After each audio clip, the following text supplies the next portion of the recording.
साथियों, आज प्रस्तुत है गुरुदेव रवींद्रनाथ टैगोर की अत्यंत मार्मिक कहानी अनमोल भेंट। रायचरण 12 वर्ष की आयु से अपने मालिक का बच्चा खिलाने पर नौकर हुआ था। उसके पश्चात काफी समय बीत गया। नन्हा बच्चा रायचरण की गोद से निकलकर स्कूल में प्रविष्ट हुआ। स्कूल से कॉलेज में पहुंचा, फिर एक सरकारी स्थान पर लग गया। किंतु रायचरण अब भी बच्चा खिलाता था। ये बच्चा उसकी गोद के पाले हुए अनुकूल बाबू का पुत्र था। बच्चा घुटनों के बल चलकर बाहर निकल जाता। जब रायचरण दौड़कर उसको पकड़ता तो वो रोता और अपने नन्हे नन्हे हाथों से रायचरण को मारता। रायचरण हंसकर कहता, हमारा भैया भी बड़ा होकर जज साहब बनेगा। जब वो रायचरण को चन्ना कहकर पुकारता तो उसका हृदय बहुत हर्षित होता। वो दोनों हाथ पृथ्वी पर टेक कर घोड़ा बनता और बच्चा उसकी पीठ पर सवार हो जाता। इन्हीं दिनों अनुकूल बाबू की बदली पद्मा नदी के किनारे एक जिले में हो गई। नए स्थान की ओर जाते हुए कलकत्ते से उन्होंने अपने बच्चे के लिए मूल्यवान आभूषण और कपड़ों के अतिरिक्त एक छोटी सी सुंदर गाड़ी भी खरीदी। वर्षा ऋतु थी। कई दिनों से मूसलाधार वर्षा हो रही थी। ईश्वर ईश्वर करते हुए बादल फटे। संध्या का समय था। बच्चे ने बाहर जाने के लिए आग्रह किया। रायचरण उसे गाड़ी में बिठाकर बाहर ले गया। खेतों में पानी खूब भरा हुआ था। बच्चे ने फूलों का गुच्छा देखकर जिद की। रायचरण ने उसे बहलाना चाहा, किंतु वो न माना। विवश रायचरण बच्चे का मन रखने के लिए घुटनों घुटनों पानी में फूल तोड़ने लगा। कई स्थानों पर उसके पांव कीचड़ में बुरी तरह धंस गए। बच्चा तनिक देर मौन गाड़ी में बैठा रहा, फिर उसका ध्यान लहराती हुई नदी की ओर गया। वो चुपके से गाड़ी से उतरा। पास ही एक लकड़ी पड़ी थी, उठा ली और भयानक नदी के तट पर पहुंचकर उसकी लहरों से खेलने लगा। नदी के शोर में ऐसा मालूम होता था कि नदी की चंचल और मुंहजोर जलपरियां सुंदर बच्चे को अपने साथ खेलने के लिए बुला रही हैं।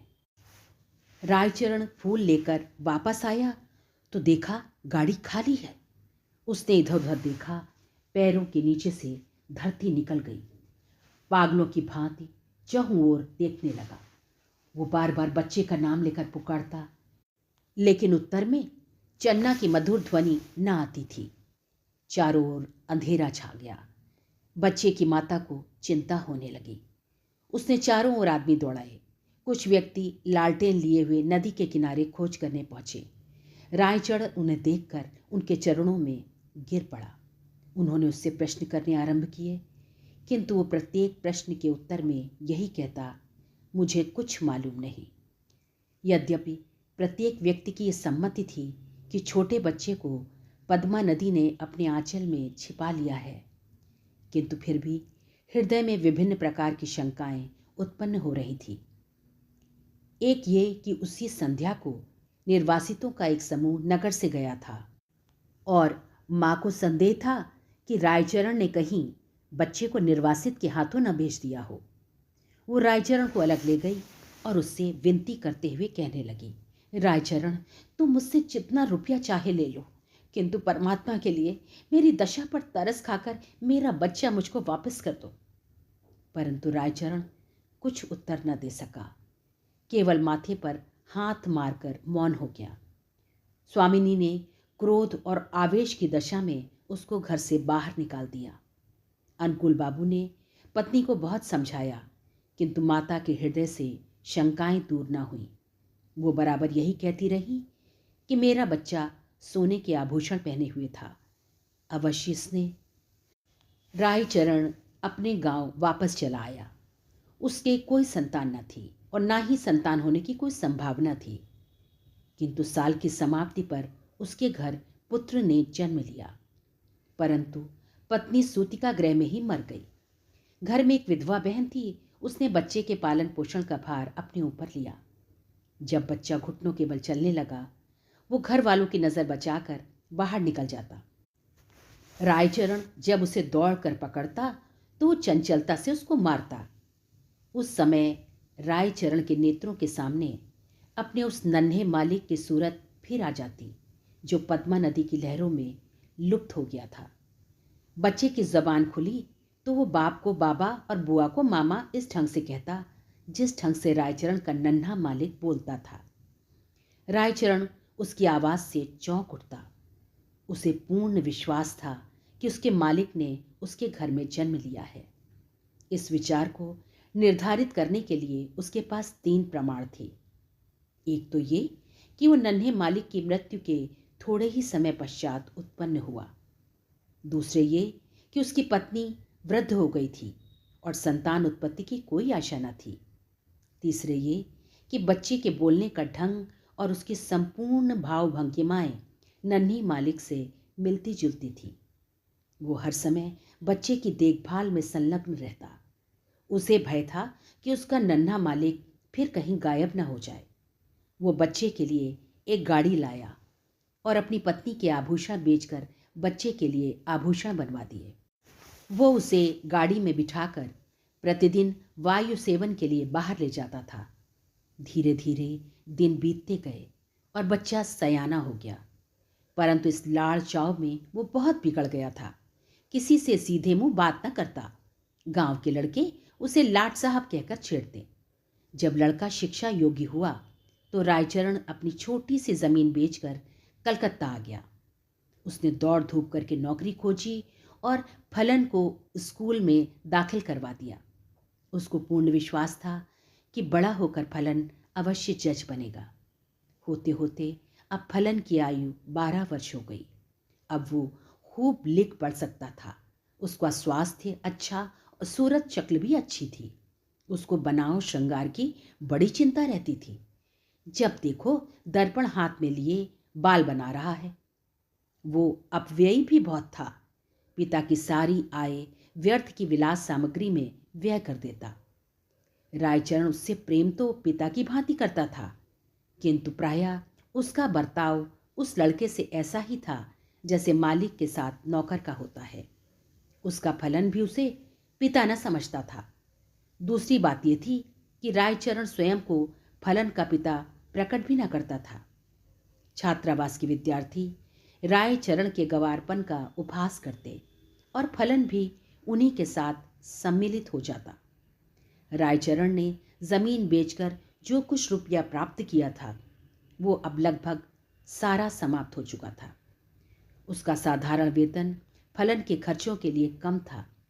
वो प्रायः अपने पिता से जेब खर्च और विलास की सामग्री तथा अच्छे अच्छे वस्त्रों के लिए झगड़ता रहता था। आखिर एक युक्ति रायचरण के मस्तिष्क में आई।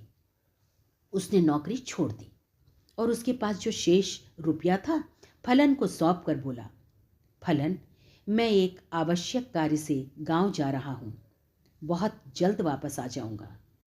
तुम किसी बात से घबराना नहीं। रायचरण सीधा उस स्थान पर पहुंचा जहां अनुकूल बाबू जज के ओहदे पर लगे हुए थे। उनके और कोई दूसरी संतान न थी। इस कारण उनकी पत्नी हर समय चिंतित रहती थी। अनुकूल बाबू कचहरी से वापस आकर कुर्सी पर बैठे हुए थे और उनकी पत्नी संतानोत्पत्ति के लिए बाजारू दवा बेचने वाले से जड़ी बूटियां खरीद रही थी। काफी दिनों के पश्चात वो अपने वृद्ध नौकर रायचरण को देखकर आश्चर्यचकित हुई। पुरानी सेवाओं का विचार करके उसको रायचरण पर तरस आ गया और उससे पूछा, क्या तुम फिर नौकरी करना चाहते हो? रायचरण ने मुस्कुराकर उत्तर दिया, मैं अपनी मालकिन के चरण छूना चाहता हूँ। अनुकूल बाबू रायचरण की आवाज़ सुनकर कमरे से निकल आए। रायचरण की शक्ल देखकर उनके कलेजे का जख्म ताज़ा हो गया और उन्होंने मुख फेर लिया। रायचरण ने अनुकूल बाबू को संबोधित करके कहा, सरकार, आपके बच्चे को पद्मा ने नहीं बल्कि मैंने चुराया था। अनुकूल बाबू ने आश्चर्य से कहा, तुम ये क्या कह रहे हो? क्या मेरा बच्चा वास्तव में जिंदा है? उसकी पत्नी ने उछल कर कहा, भगवान के लिए बताओ, मेरा बच्चा कहाँ है? रायचरण ने कहा, आप संतोष रखिए, आपका बच्चा इस समय भी मेरे पास है। अनुकूल बाबू की पत्नी ने रायचरण से अत्यधिक विनती करते हुए कहा, मुझे बताओ। रायचरण ने कहा, मैं उसे परसों ले आऊंगा। रविवार का दिन था। जज साहब अपने मकान में बेचैनी से रायचरण की प्रतीक्षा कर रहे थे। कभी वो कमरे में इधर उधर टहलने लगते और कभी थोड़े समय के लिए आराम कुर्सी पर बैठ जाते। आखिर 10 बजे के लगभग रायचरण ने फलन का हाथ पकड़े हुए कमरे में प्रवेश किया।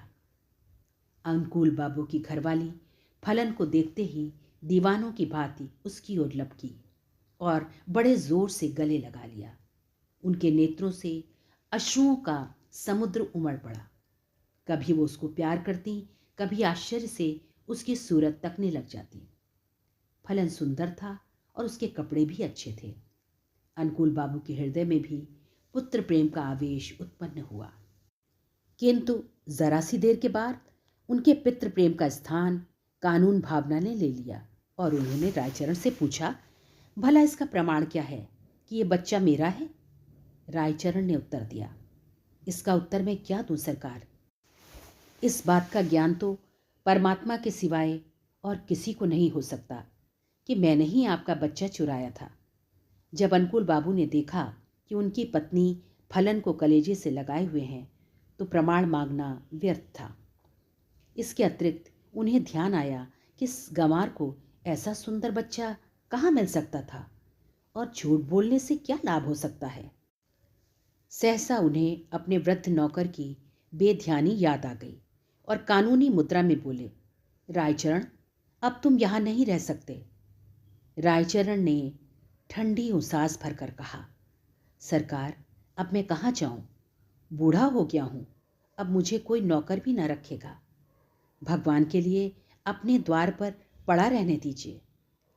अनुकूल बाबू की पत्नी बोली, रहने दो, हमारा क्या नुकसान है, हमारा बच्चा भी इसे देखकर प्रसन्न रहेगा।